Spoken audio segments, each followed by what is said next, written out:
Il n'y a que dans la douleur que je me sens vivre. Habitude mauvaise, enfantée par une vie où un cri intérieur, sans cesse contenu, ne cesse de résonner dans mes entrailles, réclamant de surgir enfin, alors que le monde tout entier n'est pas prêt à l'entendre. Je suis le muet ou le bègue, tentant de formuler un verbe pur. À mesure que je balbutie, ne se perçoivent que consonnes et voyelles, dans un désordre troublant, comme si je parlais une langue n'existant que pour moi-même, dans le chaos de ma psyché.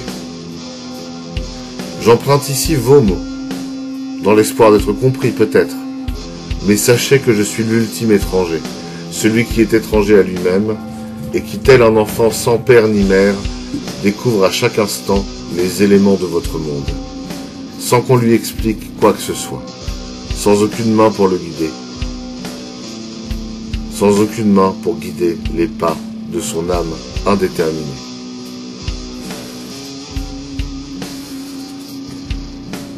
Il tente de comprendre, il tente de soigner, quelque chose qui n'existe pas même dans les recoins les plus sombres de l'univers.